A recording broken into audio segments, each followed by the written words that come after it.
ஜெபம் பண்ண முடியலை, பைபிள் வாசிக்க முடியலை, உபவாசம் பண்ண முடியலை, தேவனை தேட முடியலை, ஆராதிக்க முடியலை, ஒரு விதமான ஒரு அழுத்தம் எனக்குள்ள இருக்கு. இந்த மாதிரி வாழ்க்கைன்னு பார்த்தாலே பலவிதமான போராட்டங்களோடு நாம் இருக்கிறோம். நம்ம எல்லாரும் அதை உணர்றோம். நீங்களும் அது வழியா பயணம் பண்றீங்க. அநேக வேளை நானும் அநேக வேளை அந்த பாதையில நான் பயணம் பண்ணுகிறேன். நம்ம எல்லாருமே அறிந்திருக்கிறோம் இது எவ்வளவு கஷ்டமா நம்ம இதை கடந்து வர்றோம்னு. நான் நம்முடைய சபையில் உள்ள ஊழியங்கள் எல்லாம் கொஞ்சம் யோசித்து பார்த்தேன். அது எல்லா ஊழியமுமே பார்த்தீங்கன்னா ஆரம்பித்த நோக்கமே என்னன்னா, இந்த பாடுபடுற மக்களுக்கு உதவி செய்யறது தான் அப்படின்னு இந்த வாரம் கண்டுபிடிச்சேன். அப்போ தெரியல எனக்கு, இப்போதான் கண்டுபிடிச்சு யோசித்து பார்த்தா இப்படிதான் இருக்கு. யூத் மினிஸ்ட்ரி வச்சிருக்கோம், பல விதங்கள், அதுல 3 குரூப்பா பிரிச்சு வச்சிருக்கோம். எதுக்கு இந்த லீடர்ஸ் எல்லாம் போட்டு ட்ரெயின் பண்ணி அவங்களுக்கு இந்த ஊழியங்களை கொடுக்குறோம் அப்படின்னா, வாலிப வயதுல அவங்க போராட்டத்தில் பிரச்சனை சிக்கிடக்கூடாது, அது கொஞ்சம் பாதுகாப்பா அவங்களுக்கு நல்ல ஆலோசனை கொடுத்து அவங்களை எப்படியா பக்குவமா கர்த்தருடைய வழியில நடத்துங்க அப்படின்னு பாவம் அவங்க இரவு பகலா பிரயாசப்படுறாங்க. அடுத்தது ஃபேமிலி ஃபெலோஷிப்னு வச்சிருக்கோம். எதுக்குன்னா, எப்பா சண்டை கண்டா வராம பார்த்துக்கிடுங்க, ஆலோசனை கொடுத்து அவங்கள பக்தியில கர்த்தருடைய வழியில நடத்தி ஊழியங்களை கொண்டு போய் அவங்கள குடும்பமா ஐக்கியமா வச்சுக்கிடுங்க அப்படின்னு அவங்களுக்கு ஒரு 30 டீம் 31 டீம் வச்சிருக்கோம்.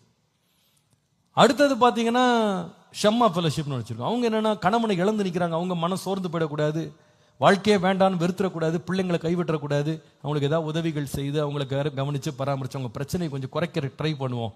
அவங்களுக்கு ஜெபம் பண்ணி ஆலோசனை கொடுத்து உதவி செய்து எப்படியாவது அவங்க உற்சாகப்படுத்தணும்னு யோசிக்கிறேன். சீனியர் ஃபெலோஷிப் எடுத்தா அதே தான்.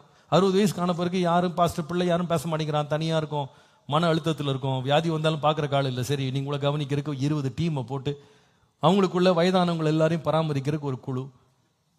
லேபரர்ஸ் ஃபெலோஷிப் அப்படின்னு ஒரு ஃபெலோஷிப் இருக்கு. அதுல பாத்தீங்கன்னா அனுதின தினக்கூலிக்கு வேலை செய்யறவங்களெல்லாம் கூப்பிட்டு ஒரு ஐக்கியத்தை உண்டாக்கி அவங்களுடைய தேவைகளை சந்தித்து அவங்க குறைவுகளை நிறைவாக்கி அவங்களுக்கு என்னென்ன உதவிகள் வேண்டும் அதை செய்து அவங்களெல்லாம் உற்சாகப்படுத்தி எப்படி ஆகல நீங்க ப்ராப்ளம்ஸ் வந்து மேலே வாங்க, வெளியே வாங்க. இப்படி 31 ஊழியம் நடக்குது சர்ச்சில். 31 டிஃப்ரெண்ட் கைண்ட்ஸ் ஆஃப் மினிஸ்ட்ரிஸ் சர்ச்சில் நடக்குது. இதெல்லாம் எதுக்குன்னு கேட்டா, எப்படி ஆகிலும் இந்த பாடுகள்ல இருந்து பிள்ளைங்க விடுதலை வரணும், வெளியே வரணும், அவங்க அந்த கஷ்டப்படக்கூடாது.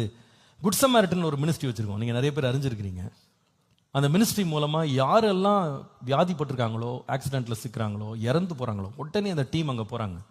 ஆண்டவர் கிருபையினால் ஒரு 3 ஹாஸ்பிட்டல் பெட் வச்சிருக்கோம், அதுக்கப்புறமா சக்ஷன் மிஷின்ஸ் வச்சிருக்கோம், ஆக்சிஜன் சிலிண்டருக்கு வச்சிருக்கோம், அதுக்கப்புறம் நிறைய மெடிக்கல் ஐட்டம்ஸ் வச்சிருக்கோம், வீல் சேர்ஸ், கமோட்ஸ் எல்லாம் வச்சுருக்கோம். சிக்கா இருக்கவங்களுக்கு போய் வீட்டில் கொடுத்து அவங்களுக்கு பெட்ஸ் எல்லாம் போட்டு அவங்களுக்கு எல்லாம் ஃப்ரீயாகவே இந்த உதவிகள் செய்கிறோம். சில பேருடைய மெடிக்கல் பில்ஸை பே பண்ணுறோம். எப்படியோ உதவிகள் செய்து அந்த ஜனங்கள் வந்து அந்த போராட்டத்திலேருந்து வெளியே வரணும், கஷ்டத்துலேருந்து வெளியே வரணும்னு முடிஞ்ச வரைக்கும் செய்கிறோம்.